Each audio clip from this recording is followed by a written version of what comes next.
Good morning. My name is Marcus Aguilar. I'm a research scientist at Virginia Tech. And this morning I'm going to do a brief tutorial on how to use Python in ArcGIS for stormwater management. The agenda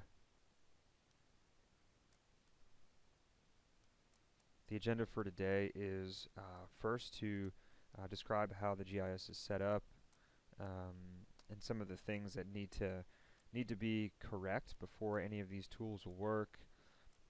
This tutorial focuses on a stormwater geodatabase that we developed for the town of Blacksburg and the city of Roanoke, Virginia. So just as a backdrop for this, we are going to use that as our example, but it could be applied more generally as long as the setup is the same. So the first thing is the database and how everything is set up. The second task is how to use Python and ArcGIS, what it's actually doing, how to set it up. And then the third agenda task is to actually use the Python scripts that we've written to assign upstream and downstream node identifiers to each pipe in the system, and that will make more sense once we get there. So let's go ahead and open up ArcGIS. Here's the let me move this over here. Here's the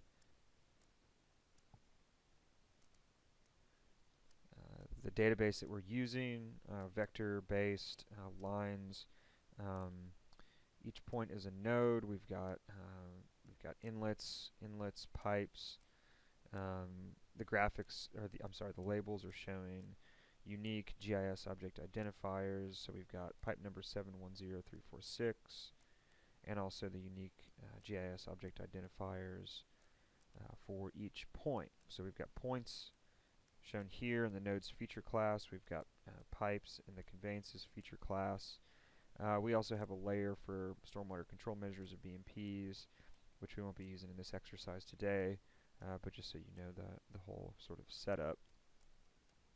So what we're going to do today to demonstrate is we're going to use a script that we wrote that maps the object identifier of the nodes onto the pipe feature class in some new fields, and it's also going to determine which node is upstream and which node is downstream, so that you don't have to do that manually for each node. And so we're going to use some logic to do that. So the first thing to know is that each feature must have a unique GIS object identifier. You can see the labels here on the map. What I'm going to do is we're going to use an example subset of the data. So I'm going to go ahead and select these features. I'm going to actually unselect that one. So we're just going to look at this small little branch of the storm drain system here for the exercise today. So if I look at the attribute table, these are all the features that I have selected. Everybody's got all of the conveyances, so all of the pipes have a unique ID, and then also all of the nodes have a unique identifier. There's some other attribute information that's populated that is part of the structure that we've developed for this database. I won't go into that today. But that's the first thing that's important, is the GIS object ID field must be populated with some sort of an identifier. Okay. The second important thing is that each pipe must begin and end at a node. So each conveyance, I should say, must begin and end at a node. And the topology has to be correct. So the lines have to be snapped to the points is kind of the simple way of saying that. The tools that we're going to use today use spatial join, which looks for that relationship where the pipe and the node are, or the conveyance and the node are connected to each other topologically. So if that is not correct for your system, if this script will not work. It's got to it's got to have that topological integrity. The next thing that I wanted to demonstrate is something just really pretty simple. It's how Python actually works in ArcGIS. So as an example,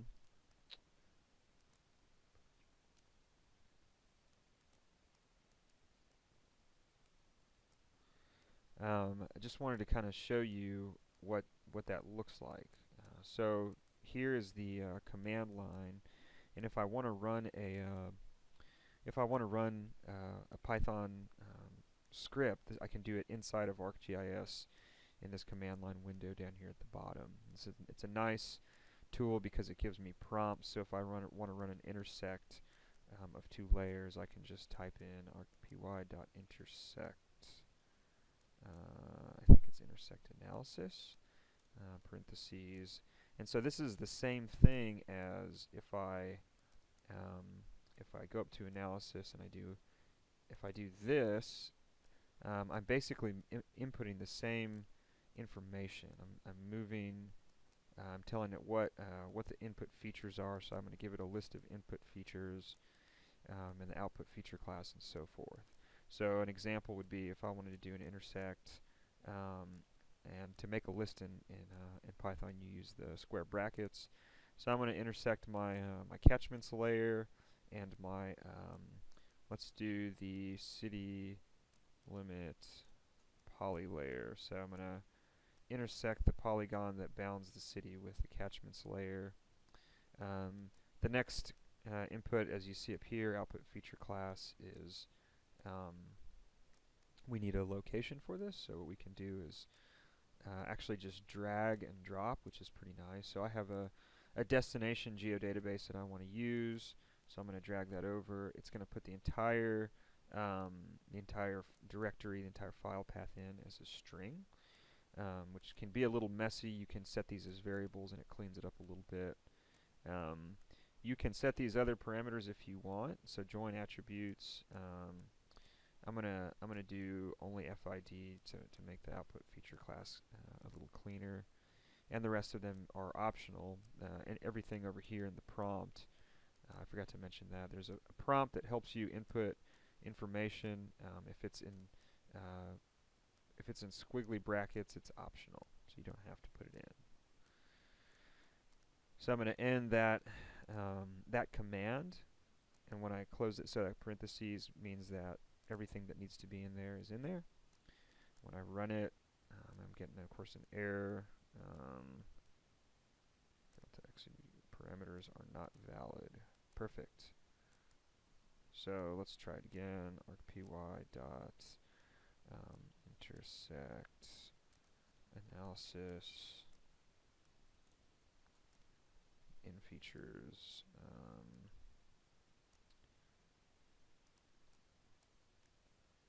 Let's see. So I think I do need to put the square brackets. Maybe I need to put it as a, let's do this. Oops.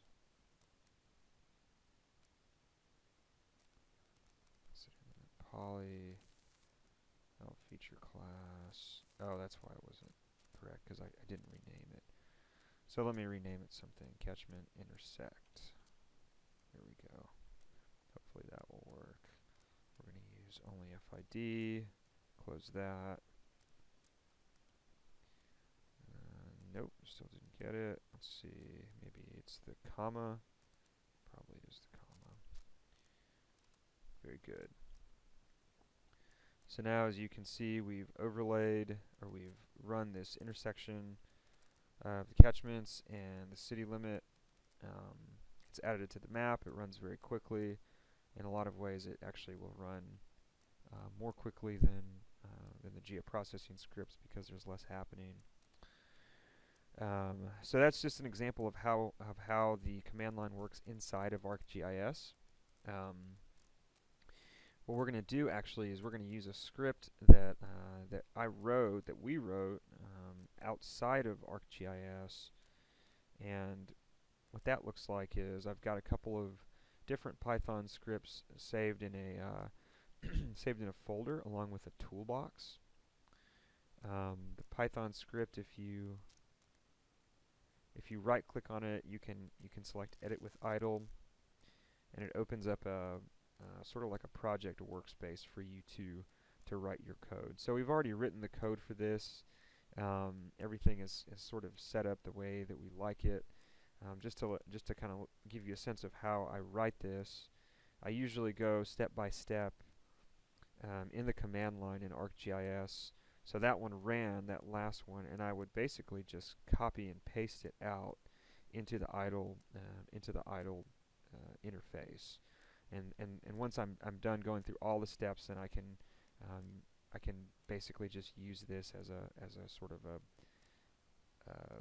a model. I can make Python run through all of these things at once. So I'm going to put this over to the side for a minute and show you how I can use this in ArcGIS. So if I open up my Arc Toolbox list, what I want to do is right click on the top and click Add Toolbox. And then I can go to that directory that I was showing you. So Python scripts, and I can add my Roanoke Stormwater tools as a new toolbox. Okay, and it pops up down here, so I can use it whenever I want. When I open that up, I have a bunch of different tools that we've written. The first two are the ones that we're going to use today. The rest of them are other different helpful things that you can use, but for today, not necessary. When I load this, I need to make sure that this this tool is pointing to my Python script. So if I right click and go down to properties, I need to make sure that this is pointing to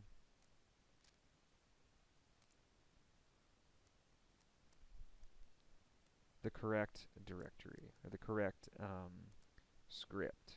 So for this one, I'm going to use the add node data.py script. I hit open. It's already right, but anyway, it's important that you do that correctly. The next important thing that we won't go through today, but is setting the input parameters. So when you open up a tool, these are the different fields that you can load information into. So for this, you'll need a workspace, 2 feature layers, and field names in those feature layers. And setting these things is really important.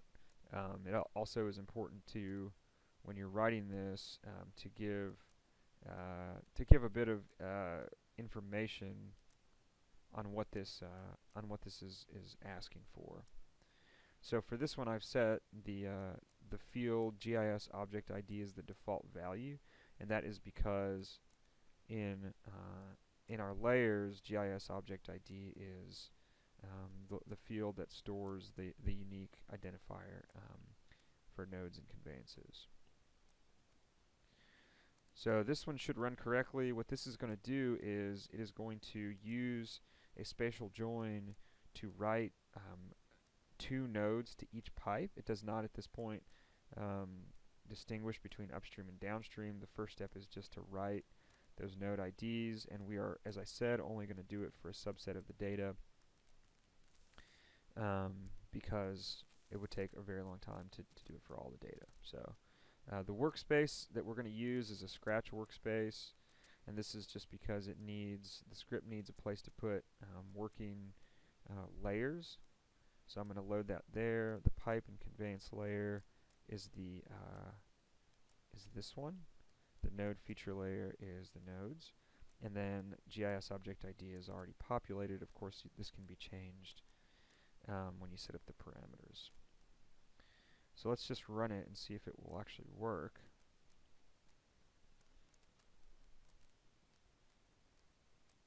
Okay, very good. The output of this is, if we look on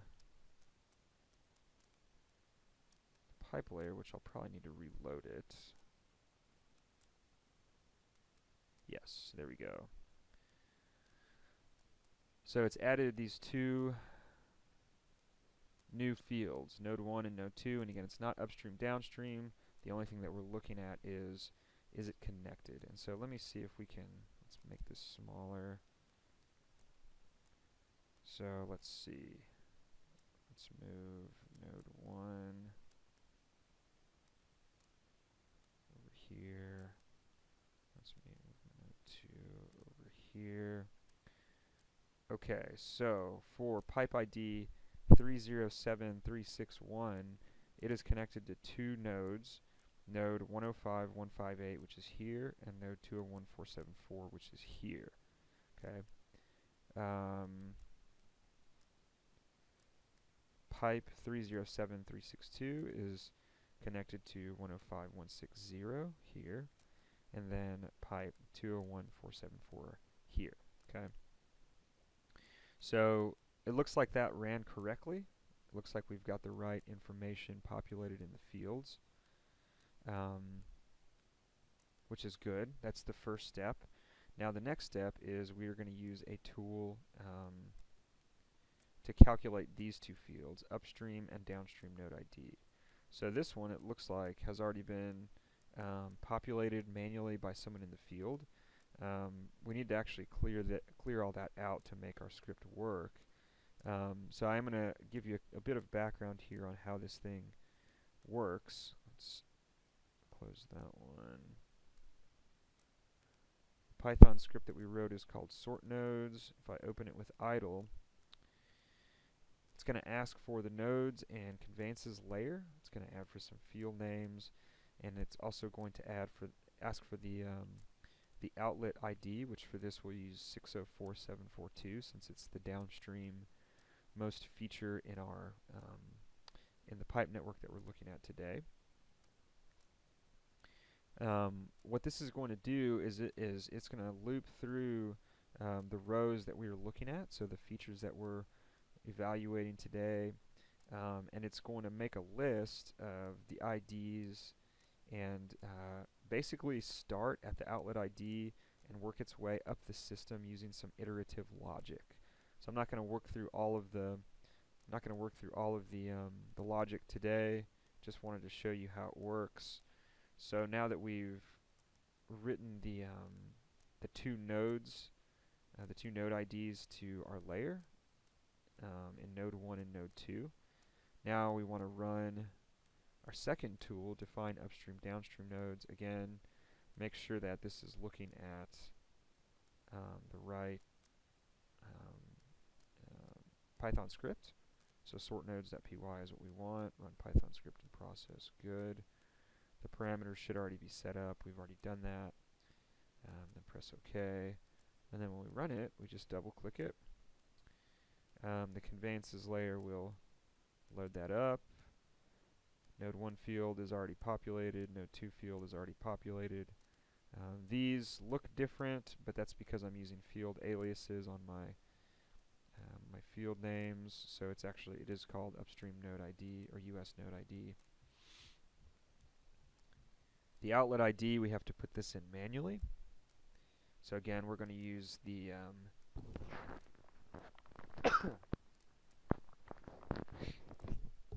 we're going to use the ID for the downstream most feature, which is 604742.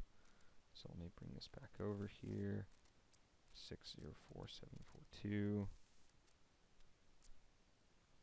Everything looks good. And let's see if everything is selected. Yes. So I'm going to run it. Let's see if that was successful.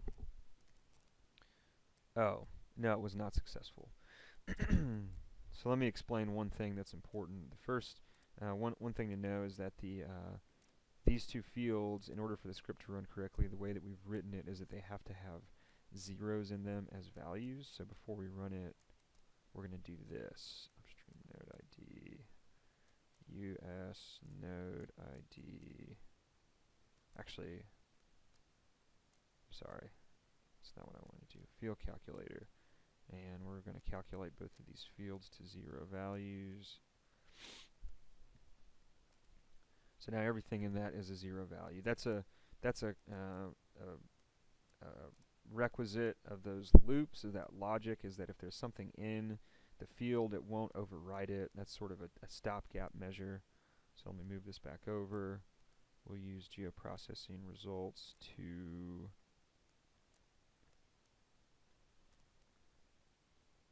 just run it again with the same parameters and see if it will work this time. So let's, yeah, I wish I had grabbed it to show you what it's doing. It's going through, in the messages it's going through and looking at the number of pipes connected to each node, and then it's moving up the system. It's telling you where it is in your system, just to give you a feel. Now if we look here, we have the fields are now populated, and let's see if it worked right. So we've got 307.361. Upstream node is 105.158. Downstream node is 201.474. That's good. Let's check a couple of other random ones. 307.364. So the upstream node is 105.157. The downstream node is 604.743. So it looks like that one worked. Let's do one more. Upstream node 105.159. Downstream 201.474. Very good. So that it looks like that the script worked correctly. Now I should again go back and reinforce that if the topology is not correct, if there's a gap between the pipes and the nodes, it won't work. If anything is missing a GIS object ID, it won't work. If the fields upstream node ID and downstream node ID, if they have anything but a 0 value in them, it will not work. The first script requires that these two fields do not exist, because they create those fields and then we use them later. So before you run the first script, if these two fields, node 1 and node 2, already exist, you'll want to delete them prior to running the first script. And I think that is all that I want to review for this particular module. Thank you very much.